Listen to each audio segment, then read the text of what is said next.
Well, ladies and gentlemen, my name is Nick. You're watching Olsen Auto. You'll notice a unique environment today. This is possibly the biggest video I have ever made in my life. Now, you'll notice we have the Foxbody, of course, with the drag pack and the Edelbrock, and that's cool. There's a few things to go over with this. We have the Firebird here, which if you guys recall in the last video, got the nice roll cage in, so that's looking snazzy as ever. Got the bobber, got the CBX here with its little homage wall, the CBX banner, and the two advertisements that I have for it, and of course the Beta. And you'll notice they are all inside a building, a very large building. We have my wall of license plates, my SuperClean banner, shout out SuperClean, massive 12.5-foot workbench, and then my really small, sad-looking toolbox collection. I need more toolboxes. You may notice all of this is in a garage, and also my battery's about to die. I'm hoping I can find... There's a reason I can't find my batteries, ladies and gentlemen, and the charger. I moved. I officially purchased a house. I've been wanting to buy a house for a while, and I know everyone says in this market it's stupid, but this has a huge shop. I mean, you guys can see it. 20-foot ceilings, 20-foot ceilings, and then like 1,000 square foot shop. I have the Foxbody here with probably 6 to 8 feet between it and the workbench. I have enough room to open both of the doors completely and still have a motorcycle, like with comfortable room on each side. This place is utterly huge. We have a ton of storage here. As you can see, all the shelving came with a generator, but even like with the Firebird, and this thing is massive, and I can like swing out the door ×2. And even then there's still, I don't know, another 8 feet between the Bird and the garage door. This place is massive. Got the super tall garage doors here, really wide, huge place. And I have been living here now for a week or so, week and a half. I just finished editing the last video and I wanted to come out here and really work on the Mustang. You know, this is after my shift and everything. And this is a huge, huge moment for me. And I don't have much battery. I really do have to find my batteries.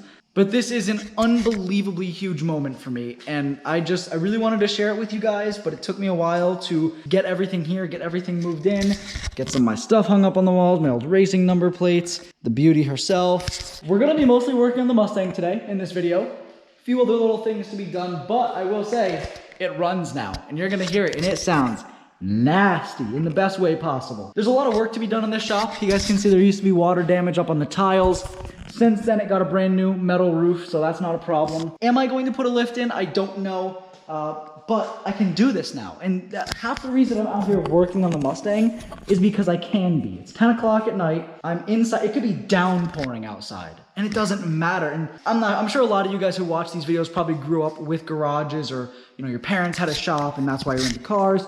I'm not saying that's the case for everybody, but I know there's a lot of people who watch my videos who have really nice establishments. Hugest kudos to everyone there. But for me to finally have my own shop where I can come in here at night, in the snow, in the rain, in the cold, in the hot, be protected from the elements, have my cars protected from the elements, and be able to work on them is so mind-blowing to me, and it seems like such a simple concept, but again, I'm talking too much. I have a shop now. We're gonna make these builds even crazier than they've ever been. The Foxbody does run.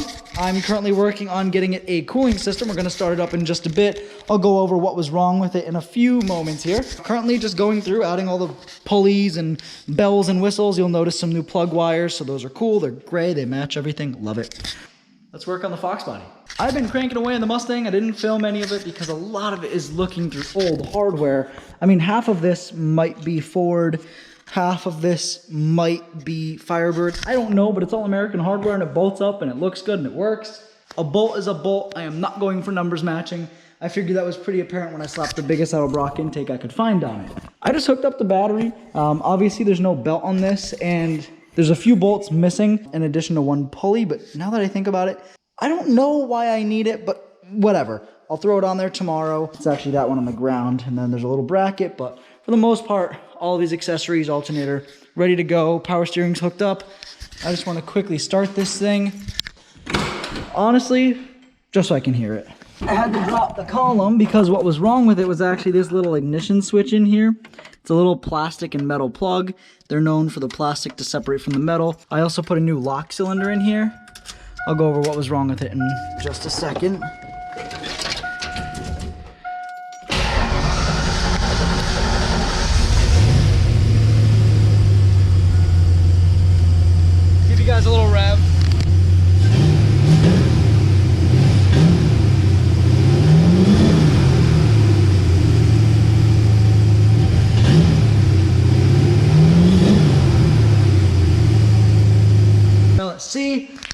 sure she's still not leaking any oil, and as of right now, that's the only thing it could leak. So far, so good. Oh. Oh. I have my whiteboard here. Well, you'll see what I'm about to write down.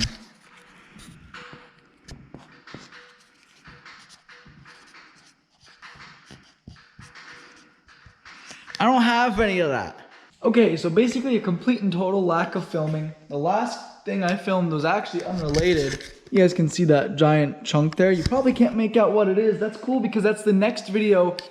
Big things in the works for the Firebird. However, we're working on the Mustang today, and just to give you guys a rundown, because I know I mentioned it earlier, but when I went to start and it wouldn't start in the first turning over video, the ignition switch was bad, which is the white metal and plastic box that sits on the column, and I also put a new ignition lock cylinder in just because I wasn't sure which piece is broken. I decided to replace both. The distributor was also one tooth out, so we rotated that and she fired right up, and that's awesome. Now you guys can see I got a new belt. This is not a Mustang belt. It's a 83¼ inch belt, 6 rib. This car has had a very hack AC delete done to it by a previous owner. In an attempt to rectify that, I made sure everything is straight and lined up. However, there's only so much I can do. So working with what I have, was able to get that all squared away. It's all proper. Everything is bolted down. We did have a coolant leak at the thermostat, technically water, but you guys can see that it leaks a lot. All of it, actually. Like all of it. So, my old gasket's here. Again, the gasket is good. It's a little bent, but that's fine. Gasket's good, but the thermostat, ignore the extremely messy workbench. I know I'm going to clean it. As soon as I get this car up to operating temperature, I will clean it. Anyway, got a new thermostat. You can see it has a little burper up there. The old one doesn't. I'm hoping this thermostat actually fixes my issue. See how it's elongated up towards the burper? I think that's going to allow this all to work. Because the old one isn't, and when you put it in the thermostat housing like this, it ends up falling because the thermostat sits kind of how it is. So like the thermostat is sitting like this in the engine. When you go to put it in, it kind of falls down in between, and that little metal rim blocks off the gasket from making contact with the intake. So that was causing it to basically just leak all its fluid. It never would have been able to run more than a minute, and it always would have had air in the coolant. Would have been bad. So that's no good. I was able to make up the bracket that I needed for the throttle. It's very crude, but it works. I'm going to trim it down and make it a little bit nicer. But I used some CAD, some cardboard aided design, made that custom throttle bracket, and it does work pretty well. So I can't complain there. I got the radiator in. I think I realized this is an aftermarket radiator because she's extra beefy. So my factory mounts don't work. But I use zip ties, and I'll be damned.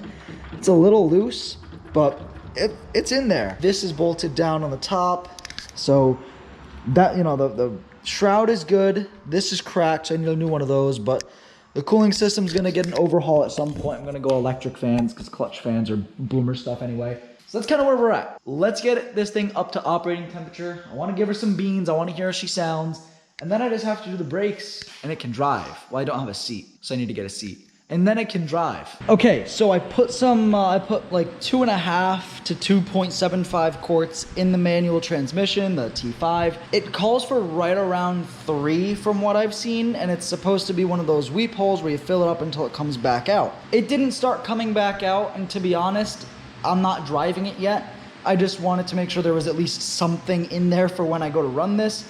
So that's good. I have to tighten the distributor down, so I'm gonna do that in just a moment. I don't know why it's loose. The lower radiator hose was leaking. I tightened it up. It seems to not be doing that anymore. Topped off the power steering fluid, topped off the water. Obviously I have to put coolant in there, but not for this test. You guys are gonna be my eyes to look for leaks. We're gonna see if we can't let this thing run. If the belt flies off at you guys, I apologize. It is tight, but it's not like ridiculously tight. It should start. I don't know how any of this is gonna work if it does. We're gonna find out though.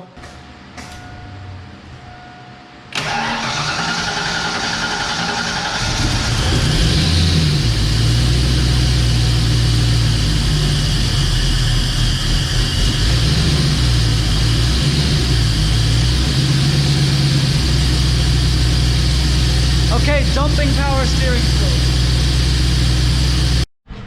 Dumping right out of what appears to be the housing. So power steering fluid leaks, that's a good start. Picked up 2 O-ring kits, thread tape, which I did not use yet. And I also picked up these little white nylon washers. They're for Ford power steering pumps. I don't know if it's gonna work, but it says that's what it's for, so I'm gonna try it. If it doesn't work, we'll start going with these options, but these are kind of a last resort. I do want to adjust my timing here. Now, what does it need to be adjusted to? I don't know, but I'm gonna loosen it, and then I will turn it until it sounds happy.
Okay, low battery life, and I don't have the slightest clue what the last clip in this video was, so this is gonna be the outro, ladies and gentlemen. Something big is happening tomorrow. We're picking up a few parts for this, and a few parts for the other Mustang. That's all I can say. You'll see in the next video. I apologize for not uploading in so long. The beta is currently broken. We did not get the Mustang driving in this video, but we did get it running. It runs pretty okay. Tomorrow we're gonna hit it with the vacuum timing, get it really dialed in, and hopefully get these brakes on. Why are they not on now? Because whoever did the subframe connectors ran the subframe connectors like over the brake lines, so now I have to either really snake these brake lines in, add a compression fitting, which I don't want to do. I have a few options, but I'm gonna fight that battle tomorrow. I'm on a 4-day work week now, so I technically have tomorrow, which is Friday, off, which is great. There's some crazy stuff happening tomorrow, and you'll see that in the next video. Make sure you subscribe and hit the little notification bell so you get like notified when that crazy video comes out. And I want to thank you guys for your time and your support on the channel here. We're closing in on 2,500 subscribers, so thank you for that. Next video, it's going to be a wild one. It's going to be all over the place. I'm really trying to get more consistent and uploading weekly, so not sure if it's going to be one set subject or if we're going to be working on this and that and then the other car.